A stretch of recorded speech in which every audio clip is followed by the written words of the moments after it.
So hi, good evening everyone. So this is week 4 and this is our topic is all about the quantitative research. So we are all know that quantitative research when we're just a grade 12 student.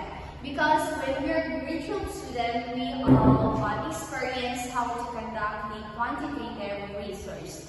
So, quantitative research is a predominantly number-driven, and they are descriptive, graphical, and matrix. So why is it predominantly number-driven? Is it because when we're conducting a survey, we're just using the numbers. And when we say they are descriptive, graphical, and matrix, because when we're conducting quantitative research, we're just using a descriptive. And from the word descriptive, we're just using to describe them. When we have, let's say example, if kanang naanatay titles to quantitative research, we're just using to describe them. Alright? Describe the independent and dependent variable. So, why is it important that when we are having our research, why is it important that we should use the quantitative research? So why is it important in marketing and quantitative research? Is it because in marketing it provides the measurable data and to understand consumer behavior and measure campaign success, predict trends, and also to make data-driven decisions, so leading to more effective strategies. So it makes sense that if ever we are having a business or we're having the kung natay new product may introduce to our consumer, it's better to have the conduct studies or we should conduct a survey so that we will be able to know the preferences in our customers. So by using the quantitative research, we'll be able to know what is the best product we should know, because when you're using quantitative research and the techniques that we're using is we'll be able to know the wants and needs to our consumers. So the quantitative research methods includes the experiment, survey techniques, and also the observation. And this is one of the most important matters when we say the quantitative research. So what the most is familiar na or mano na to na this is the quantitative research. It's because it's numbers driven and also the observation. Why is it observation? Because when we're conducting a survey, we just should observe the respondent, because we just observe because dili na to sila pwedeng ingon yung kanilang answer ka na is naga-observe kita sa ilaha.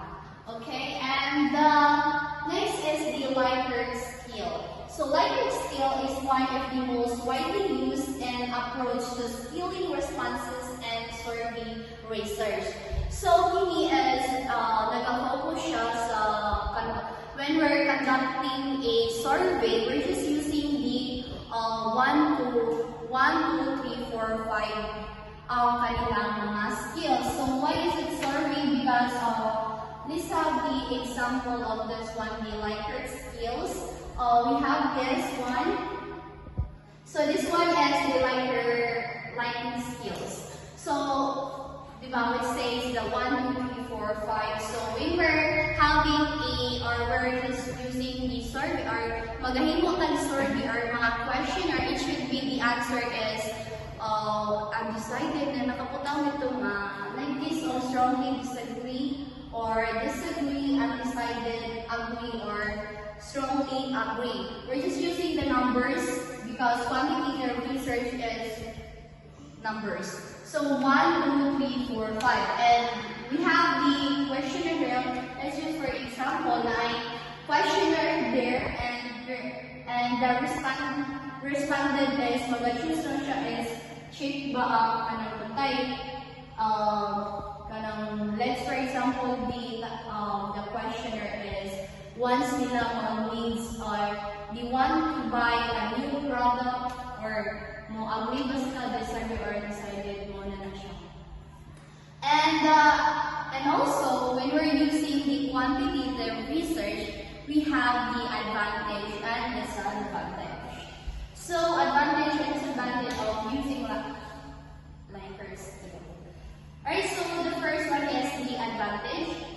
The advantage is simple, easy to understand, and leads to consistent responses, handy for evaluating opinions on product or features.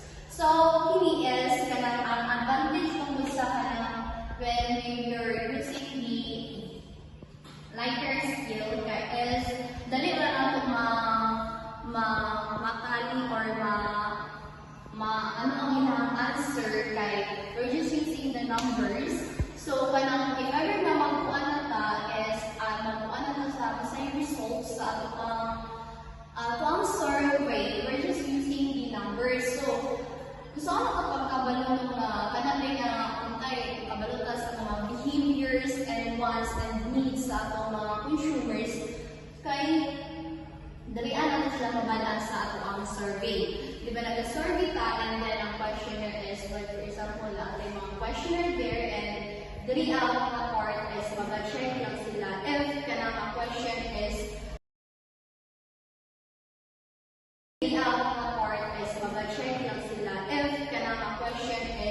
undecided ba sila, agree ba sila, or disagree. And and then may bala nato sila whenever we're launching a new product, mabala nato kung sa kanilang needs. Yun, no? Kaya mo na siya. And kini handy for evaluating opinions. So, dali na siya makabala nato kung sa mga opinions sa atong mga consumers if we're just using the Likert skills. So here we have the disadvantage of using the Likert skills. So limited number of options, respondent may be influenced by previous answers. So it means kanang kuan like for example kanang nag-survey na tanong so it means that kanang tayo naman yun tayo mga preferences ng pila or mga sample mga target consumer nato ato ang i-conduct na survey. So katulang mga mga sample or mga target marketing ang ato, target audience ang ato ang need i-survey. So na siya limited number kay because dili man tanan niya ato ang target is ato adjong tagang survey para mabala na ito ang ilahang mga needs and kung sa ilang mga preferences when it says the end product. So respondents may be influenced by previous answers. So kini ano sila na sa mga first silang mga answer like for example kanang like for example questioning does one makatay daghan questions and ang ilang kinamutang lang kay kanang mga pili-pili lang so dapat mamili ko tang mga tama yun niya mga respondent or mga survey customer nato para mabala nato kung pinag-anayan nila ang pag-answer ana. So mao na siya ang mga disadvantage sa or we're using a Likert skills. So in reporting on the Likert skills, so it involves calculating the weighted score for each chosen option to determine or definitive attributes. So it's satisfied or dissatisfied. So do you know kung manana nato og survey ang atong customers or the target consumers or target audience. So kung manana ang survey no nabala na kailangan ka sample ang ato ang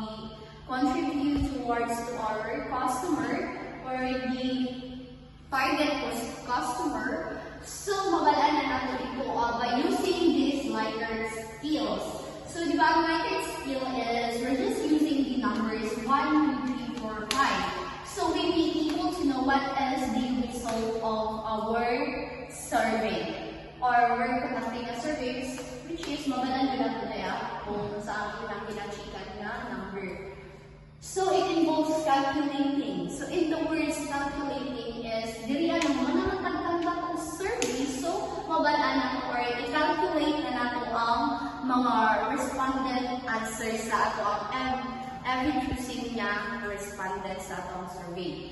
So, dili is mabalaan nato nung kung tayo atong ginapuan nga product is masatisfied or ma-dissatisfied ang isa ka customers by knowing their answer pala. So, para mabalaan na to ang ilang usay resulta or usay dili sila ganahan sa kanang product or ganahan sila. So, dali ano mabalaan ang usay feedback sa mga customer. Kung mag-launch ka o new product or mabalaan na to ang ilang mga needs, wants, or ganun mga preferences nila when it comes to product. So, when to use a Likert skills? Stop something. So, none of the three as when to use the Likert skills. So, when to use. Alright, so Likert are the best used when you want to get an overall measure of someone's feelings, opinions, or experience about the specific topic. So they're useful for gathering a lot of data quickly and easily. So the example shows a typical Likert skills layout with numerical values assigned to each responses option. So the text provide or when we use Likert skills is that it provides guidelines for creating and interpreting Likert skills, emphasizing the importance of careful question designs and consistent theme to obtain reliable and valid result. So it's a practical guide for researchers using this common survey method. So it says that when we use Likert skills, so kini siya is mag-use ka kung gusto na ito mabalaan sa mga feelings, opinions, and experience sa mga customers towards that specific topic nga ano ang i-conduct, no? Ito ang himuan o quantitative research. Nabalaan naman mo, so that's all of my topic. Thank you.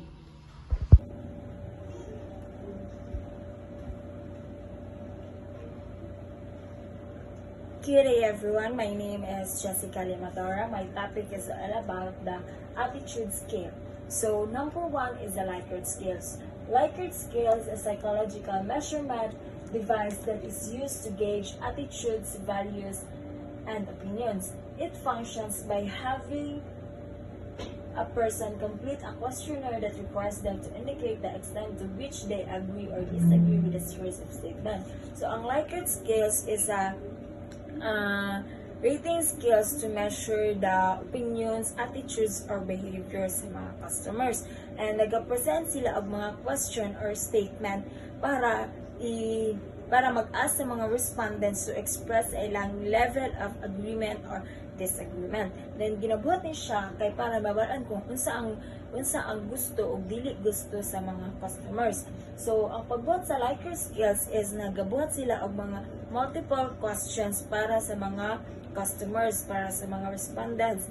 And to make it simple lang sa pagbuhat sa mga questions and dili magamit ang mga different kanang skills para dili malibog ang dili mga kanang ma-confuse ang mga respondents. So make it simple lang ang pagbuhat sa questions para pagtan-aw pa lang sa mga respondents is nana sila willingness na mag-answer ato ng mga question. Kay if tag-ask ka og mga question is kapuya na sila og basa og dili nila tarungon og answer ang mga questionnaire. So ang number 2 is the rank order scales. Subject rank items in order to preference within a specific criterion. It gives the respondents a set of items and asks them to put the items in some form of order. So pag gumani mo, okay naman, nagbuhat na sila ang mga questions sa mga respondents, as nanapod sila diri sa rank order scale. Ginarank na po nila ang rank order scales kay they allow researchers to gather data for individuals para ma-compare nila ang different item based on a specific criteria. So like for example, naka sa mall and gusto nimo magpalit og dishwashing. So daghan man og kanang different dishwashing but kanang kasi ay lahi nga brand. So mag-ask ka sa sales person kung unsa ang kanang level sa ilang sa ilahang ranking sa ilahang kanang dishwashing, like i-rank niya ang mga different dishwashing from pinakakusog o bilahang pinakahinay, kung unsa ang mga gwapo nga dishwashing nga gamiton sa customer. So i-introduce sa salesperson sa customers and kuan niya nga gwapo to na product o and effective siya gamiton para maingganyo ang customer na mapalit ato na product. So the third is the semantic differential skills, 7 points rating skills used to drive the respondent's attitudes towards a given object, or even by asking him to select an appropriate position on a scale between two bipolar adjectives such as warm or cold, powerful or weak. So ang kaning semantic differential skills kay na siya 7 points rating skills, and ginagamit ni siya sa mga respondents kay para daghan siya og kaning choices sa iyahang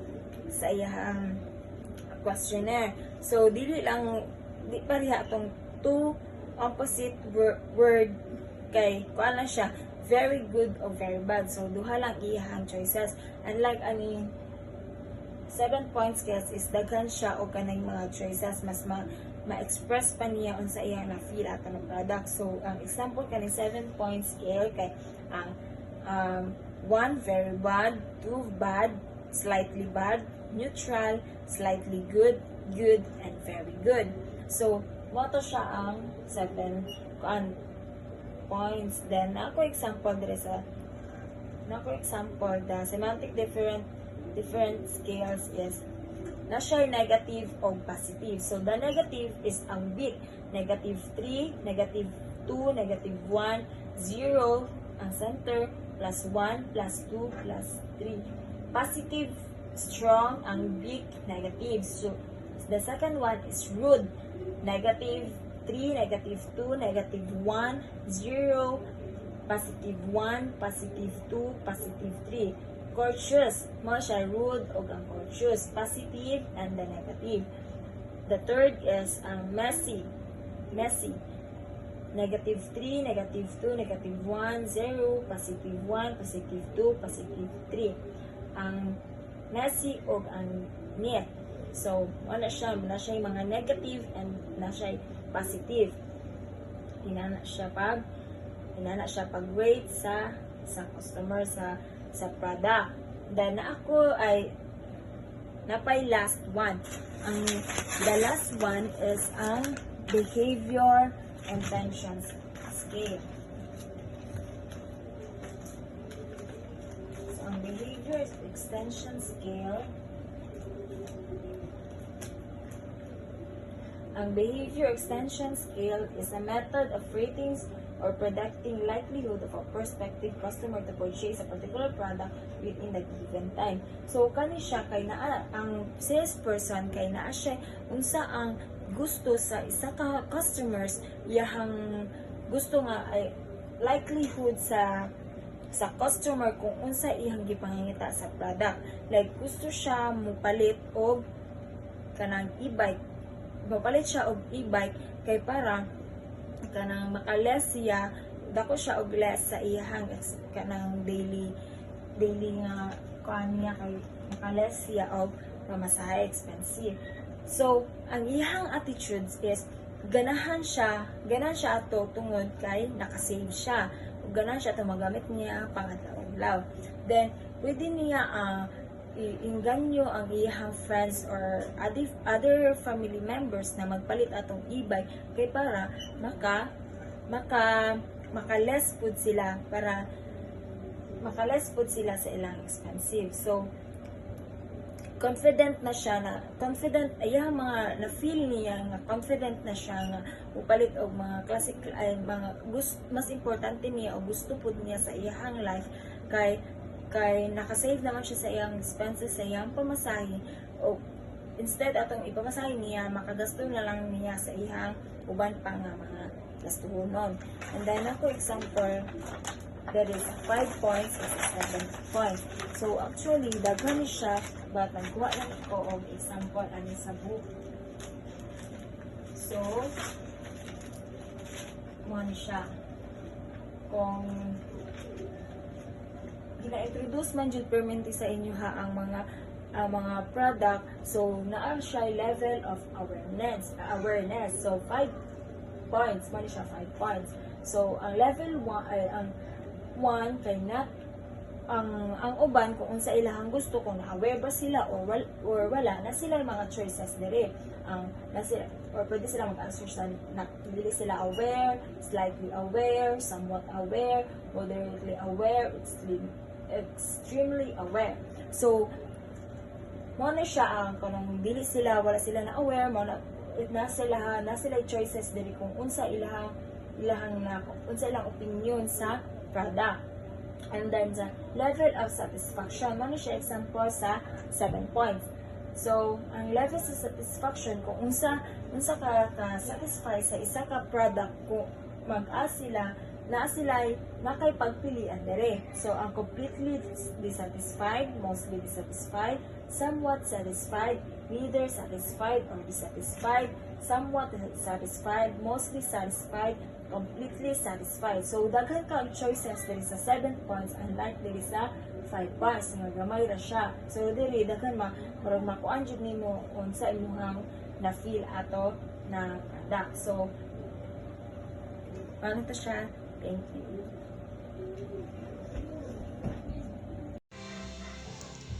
Good evening, sir. I'm Ivan J. Tab 1. Advantage of quantitative research. First, we have objectivity. Objectivity is quantitative research is more objective in analyzing data. Statistical and measurable. Statistical and measurable, since based on statistic, the result are measurable. Third, analysis based on result. Findings are derived from the collected data, ensuring reliability. Fourth, cause and effect relationship. It allows researchers to examine the relationship between dependent and independent variables. Fifth, hypothesis testing. Researchers can test hypotheses using quantitative data.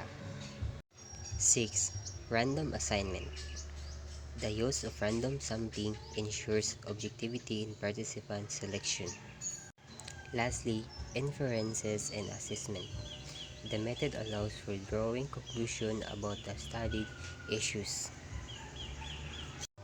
Disadvantage of qualitative research. First, limited real-world applicability.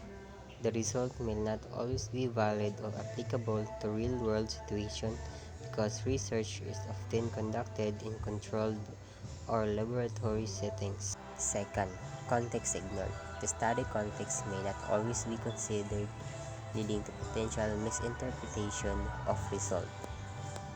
Statistical accuracy versus holistic. While quantitative research is statistically accurate, it may not cover all perspectives comprehensively. Lastly, the reliance of participants truthfulness. The accuracy of result depends on how honestly participants respond to the survey or experiment. Function of quantitative techniques. First, facilitate decision making, helps in making informed decisions based on statistical analysis. Second, scientific research tool provides a structured approach for scientific studies. Third, choosing optimal strategies helps in selecting the best course of action based on data. Fourth, resource allocation enables proper planning and efficient use of resources. Fifth, cost reduction aids in minimizing expenses through data-driven decision making. Six, time efficiency reduce the time needed for processing and completing tasks. Lastly, strategic planning support organization in planning based on defined objectives.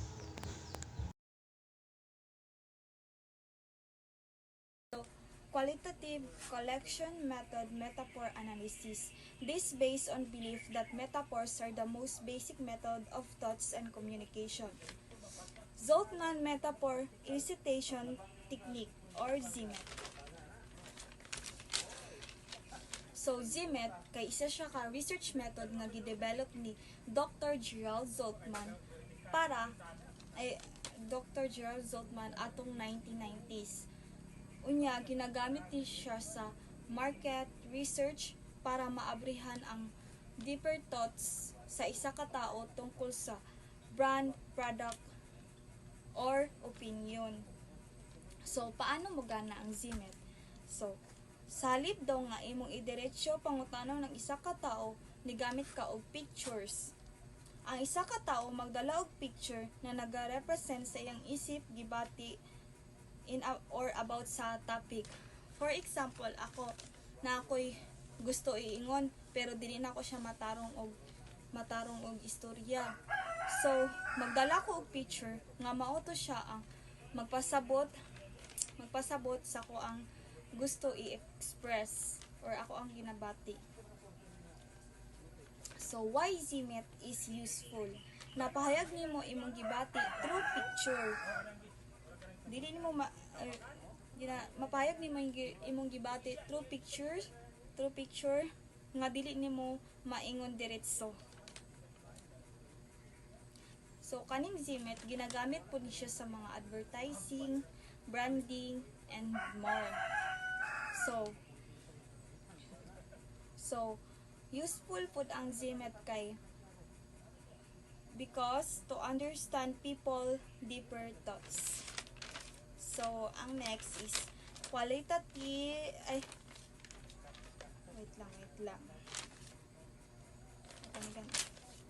quantitative analysis approach. So, ang quantitative analysis approach is focuses on how many or focuses on math, numbers, ana. So, for example lang ha, naay isa ka tindahan unya kanang benta kay hang ice cream, kato lang po siya nga isa ka week benta yang ice cream unya ato, so gibilang niya pila ang nagpalit sa iyahang ice cream. So mga 100 ka customer ang nagpalit sa iyang ice cream. So mauna to ang quantitative analysis approach katong how many katong 100 ang nagpalit sa iyang customer. So ang qualitative ato is katong tendera gi-ask niya ang customer why daw nga benta ang ice cream and why daw ganahan sila because naay nag-ingon nga lamig daw mao daw ilang favorite and napoy nag-ingon nga init daw ang panahon and napoy nag-ingon nga gusto ra daw niya makaon og lamig ana.